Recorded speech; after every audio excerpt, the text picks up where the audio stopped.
Bonjour à toutes et à tous. On va aller regarder aujourd'hui ce qui se présente pour les 7 prochains jours, quel que soit le moment où vous trouverez cette vidéo. Euh, Ce que j'explore, c'est comment des événements qui peuvent survenir dans notre vie, des événements extérieurs, dans la sphère des relations, de la vie personnelle, professionnelle ou autre, euh, peuvent être regardés comme des enseignements, des occasions, disons, de libération, plutôt que comme des problèmes à résoudre. C'est un petit peu dans cet esprit-là que j'essaye de regarder les choses. Alors déjà, la dynamique générale, 8 de bâton et l'innocence, il y a quand même une accélération, un dépassement, un retour à une simplicité, un lâcher-prise de notre volonté personnelle. Ce que je ressens comme thématique générale, et c'est probablement quelque chose à quoi vous vous sentez appelé, c'est à dépasser l'idée que vous auriez un poids à porter par rapport à un certain passé ou à un certain présent, que vous auriez une responsabilité excessive par rapport à ce qui vous a été donné à vivre. Ce que je vois là avec ce 8 de bâton et cette carte de l'innocence, c'est vraiment comme si la vie vous... Je vais vous les remontrer. Comme si la vie venait s'engouffrer là dans vos parapluies pour vous emmener ailleurs, dans un espace de simplicité, de guérison, où beaucoup de choses sont en train de se dépasser. En tout cas, tout ça, c'est ce à quoi vous aspirez. C'est votre demande à la vie, je dirais. Et je pense que ça va être la thématique générale. Alors,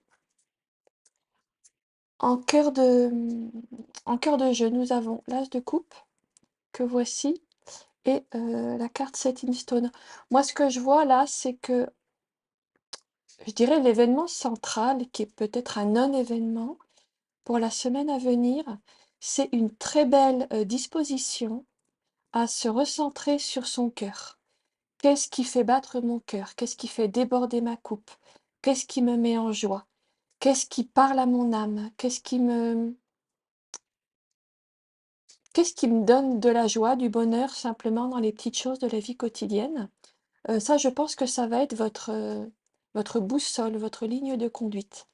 Je vois un très beau réalignement sur ce qui nous fait palpiter, je dirais, ce qui nous donne le sentiment d'être vivant.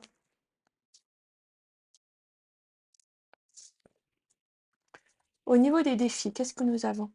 Le 6 de coupe, donc encore de la coupe, et balancing act, c'est-à-dire un acte de réharmonisation ou de rééquilibrage.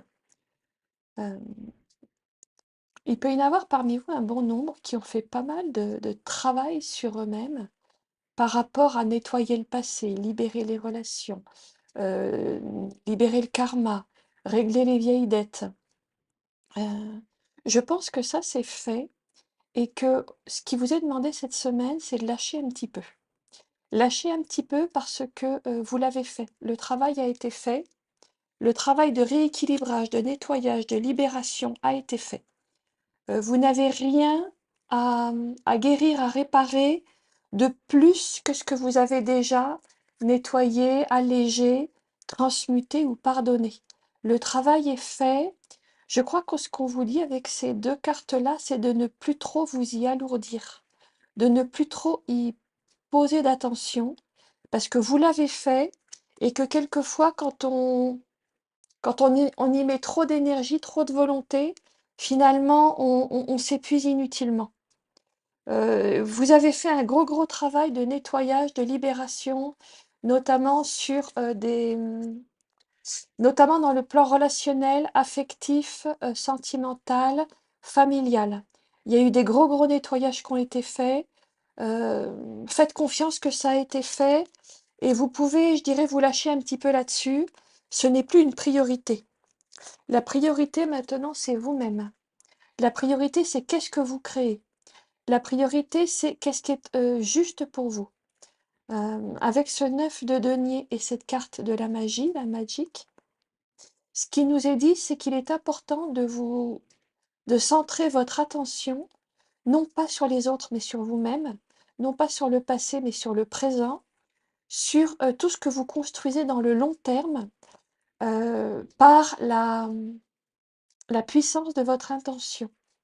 Le 9 de denier nous parle quand même de soi-même, de ce que l'on a créé sur le temps long, avec notre propre énergie, notre propre désir, notre propre force, notre propre vitalité, notre propre intuition. Et ça nous parle vraiment des choses qui se créent sur le long terme. Magic, elle nous parle de notre capacité de créateur ou de créatrice de notre propre vie. Et ici, on nous dit que ce qui est important maintenant, c'est de nous centrer sur ce que nous sommes en train de créer sur le long terme, sur les récoltes à long terme, pour préparer la suite. Déjà pour récolter le fruit de tout le travail qui a été effectué dans le passé et pour préparer la suite. Quel est l'enseignement? On a la papesse et une carte de l'impératrice dans un jeu qui n'est pas un tarot, qui est un oracle, mais qui a parmi ces cartes quelques cartes qui sont en fait des lames de tarot. Ce que je vois ici, c'est qu'on passe de la papesse à l'impératrice. Autrement dit, on passe d'une situation où les choses étaient mises en suspens, où les choses étaient à l'état de potentiel, où on était dans une situation d'attente, à une situation où les choses peuvent s'exprimer, une situation où les choses peuvent enfin se manifester dans la matière.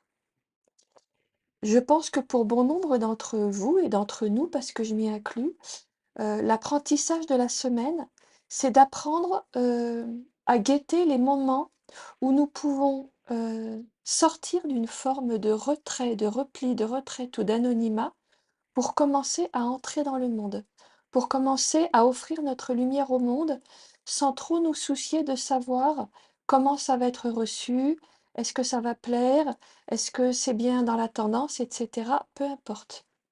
Je vous rappelle que l'énergie qui nous soutient dans la semaine, c'est la manifestation dans le monde de ce qui nous est propre, de la vibration unique qui est la nôtre, quel que soit le domaine dans lequel ça va s'exercer. Ça peut être sur des projets très précis, des projets artistiques, des projets professionnels. Ça peut être sur un plan plus diffus, plus large, de juste faire rayonner sa lumière dans le monde. Diffuser la sagesse que nous avons acquise au fil des années, au fil de l'expérience, au fil de notre vie, la faire rayonner dans le monde. Ce n'est pas nécessairement quelque chose qui est très professionnalisé. Ça peut être juste un état d'être, une vibration intérieure. Donc, la semaine, les 7 jours à venir sont tout à fait propices à sortir un petit peu d'une forme de repli sur soi, d'anonymat, de peur de se montrer, pour oser, dans un domaine ou dans un autre, faire un premier pas. Ça peut être relationnel, par exemple, on a des sentiments pour quelqu'un, on n'a pas osé les montrer, ben peut-être qu'on va oser enfin se donner l'occasion de faire un premier pas. Ça peut être sur un plan artistique, par exemple, on avait l'élan d'essayer quelque chose de nouveau, mais on n'osait pas, et puis on se dit, ah ben quand même, je vais essayer. Donc on va essayer de se lancer dans un nouvel apprentissage, une nouvelle technique. Ça peut être sur un plan des relations avec l'invisible, où on va faire nos premiers pas pour oser faire nos premiers tirages de tarot, nos premiers soins énergétiques, nos premières réceptions de messages en guidance. Oser offrir au monde quelque chose qui est de l'ordre de notre intuition, de notre rapport avec l'invisible. Donc c'est pour ça que je vous parle notamment de la médiumnité, de tout ce qui est lié à l'énergétique, de tout ce qui est lié aussi au sentiment, et puis de tout ce qui est lié au monde artistique, parce qu'il y a quelque chose qui, dans tous ces domaines-là, a été contenu et qui peut maintenant s'ouvrir au monde. Et ça, c'est l'apprentissage de la semaine, apprendre à faire le premier pas, apprendre à oser se montrer, apprendre à sortir de sa réserve, apprendre à sortir d'une forme d'anonymat où on était dans un temps d'attente, de construction, de mise en place un petit peu invisible, pour passer de cela à une expression, un premier pas dans un domaine quel qu'il soit. Ça, c'est vous qui saurez dans quel domaine ça concerne votre vie. Mais il est probable qu'il y ait des occasions, des opportunités ou juste des élans, des envies de commencer quelque chose de nouveau. Je vous rappelle qu'on a quand même un as en cœur de jeu qui nous parle des potentiels, des premiers pas, de ce qui demande, de ce qui est prêt à se montrer maintenant. L'évolution la plus probable, nous avons page de bâton, pardon, page d'épée, excusez-moi, le page d'épée et the end. Le page d'épée, c'est intéressant. Le page d'épée, pour résumer cette lame, mon mot-clé, c'est érudition immature.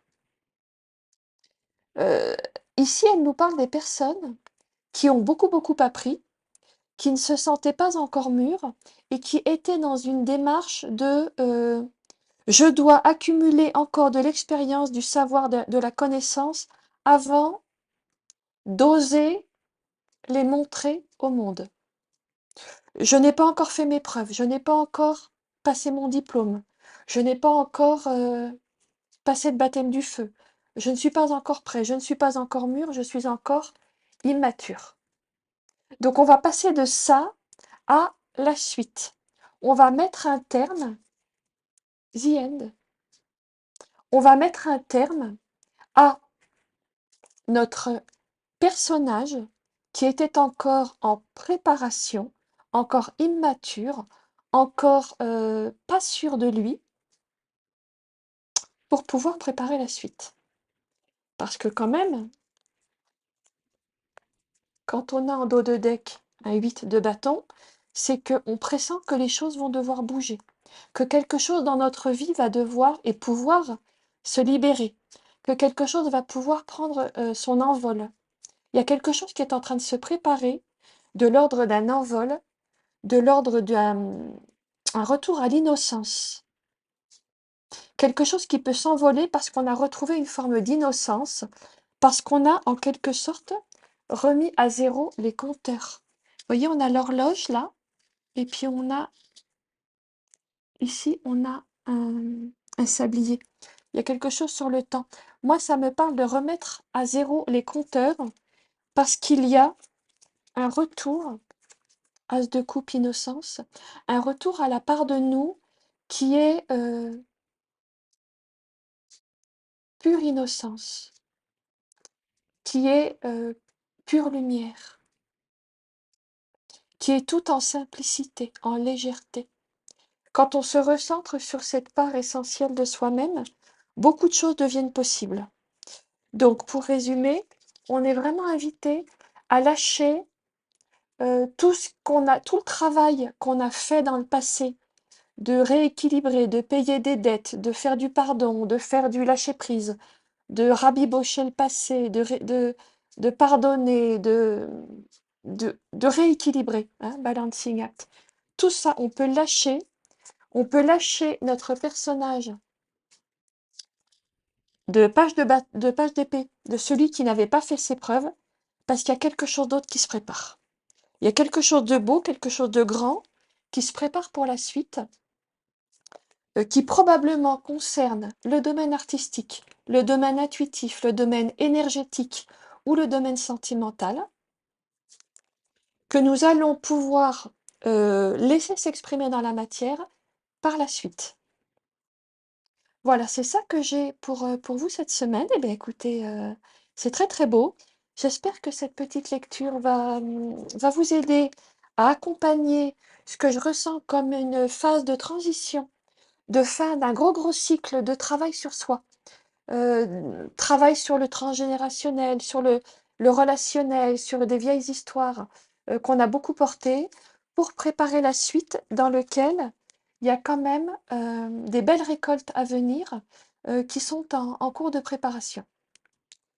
Voilà, donc une belle semaine de transition pour celles et ceux qui s'y sentent invités.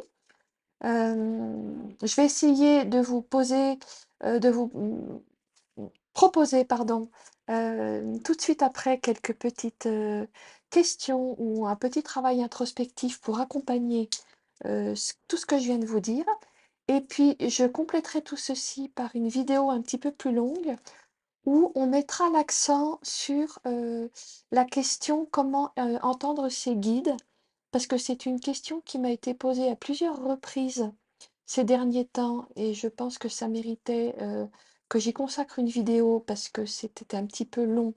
Il y avait pas mal de choses à regarder, donc ça va être la vidéo de complément qui paraîtra dans 24 heures. Voilà, je pense que entendre ces guides et puis recevoir toute l'information, que l'on soit médium, artiste, thérapeute ou tout simplement pour soi en tant qu'âme qui fait rayonner la lumière dans le monde, je pense que ça peut être une question intéressante pour maintenant. Voilà, donc ça, ce sera la vidéo de complément que je ferai paraître demain. Là, maintenant, tout de suite, ce qu'on va aller regarder, c'est un petit travail d'accompagnement pour ancrer un petit peu plus dans la matière tout ce que nous venons de voir avec les tarots. Alors, je vous ai donc préparé 3 questions pour celles et ceux qui ont envie de travailler dans leur cahier. Comme je le fais moi-même, je trouve que c'est une bonne façon de s'auto-accompagner, c'est de prendre des notes. Parce que très souvent, on est étonné en se relisant des choses qu'on avait vues, mais dont on n'avait pas mesuré la profondeur. Et je trouve que écrire est une bonne pratique, surtout quand on est dans une démarche intérieure de conscience et que l'on n'a pas une personne, un enseignant, quelqu'un qui peut nous faire des retours. Le fait d'écrire et de se relire est souvent un très bon miroir. Donc, je vous ai proposé 3 questions pour approfondir le tirage d'aujourd'hui. Première question. Qu'ai-je l'impression de devoir encore régler? C'est une question qui va concerner notamment toute la sphère relationnelle, donc sentimentale ou familiale, tout ce qui est lié à disons, nos liens affectifs. Ça peut aussi concerner une dimension artistique, professionnelle, énergétique. Si le premier volet ne vous parle pas, j'avoue que je centre quand même plus cette question sur toutes les choses qu'on doit régler, sur voilà, le familial, le sentimental, le transgénérationnel, les vies antérieures pour celles et ceux qui ont cette approche. Je pense que ça va surtout se centrer là-dessus. Deuxième question. Qu'est-ce que je ressens si je considère que c'est résolu? Autrement dit, si je m'autorise à accepter que ça y est, j'ai fait le boulot, j'ai fait le travail de pardon, de lâcher prise, de libération, de transmutation, etc., etc., si je m'autorise à considérer que c'est fait, qu'est-ce que je ressens? Cette question-là, elle a pour but de vous permettre d'explorer les possibles résistances de l'ego qui, quand il tient un os, a du mal à le lâcher. Quand l'ego a un problème, il est très content. Et souvent, nous maintenons des situations que nous estimons problématiques, alors qu'en fait, c'est déjà libéré. Mais comme l'ego n'aime pas trop la nouveauté et l'inconnu, qu'il n'aime pas trop quand ça va bien, eh bien, il a un peu tendance à se raccrocher au vieux machin et puis à nourrir en permanence les vieux problèmes, les vieux griefs, à ne pas vouloir lâcher l'affaire. Et donc cette deuxième question, qu'est-ce que je ressens si je considère que c'est résolu? Elle a pour but de vous permettre d'explorer cet aspect-là s'il est encore existant ou si cet aspect a disparu, à voir que vous pouvez aussi ressentir une libération, un allègement, un soulagement ou que sais-je. Ça, c'est vous qui verrez. Mais ça va être intéressant d'explorer ce deuxième point. Et puis le troisième point est le suivant. À quoi cela peut-il maintenant laisser de la place dans ma vie? Parce que le but, évidemment, c'est que comme je ressens qu'on est dans une période de transition, c'est non seulement de lâcher l'ancien, mais de commencer à s'ouvrir au nouveau, que peut-être on n'a pas encore pleinement envisagé. Euh, Peut-être ça nous paraît trop ambitieux, trop comme si on n'était pas digne ou ce genre de choses. Donc, en quoi cela pourrait-il laisser de la place dans ma vie? Cette troisième question, elle a pour but de vous permettre autant que possible d'ouvrir le champ des possibles pour la prochaine étape qui est en cours de préparation. Voilà, c'est les trois questions pour celles et ceux qui ont envie d'approfondir un petit peu le tirage de la semaine. Je vous les relis. Première question, qu'ai-je l'impression de devoir encore régler ou résoudre? Deuxième question, qu'est-ce que je ressens si je considère que c'est résolu? Troisième question, à quoi cela pourrait-il laisser de la place dans ma vie? Voilà, et puis on se retrouve demain pour une vidéo d'approfondissement ou de complément où on ira regarder la question que je pourrais résumer par comment entendre ces guides, parce que je pense que ça peut être intéressant d'aller regarder ça maintenant. Voilà, donc merci si vous êtes encore là. Et puis à bientôt. J'espère avoir le plaisir de vous retrouver bientôt pour la suite de nos vidéos.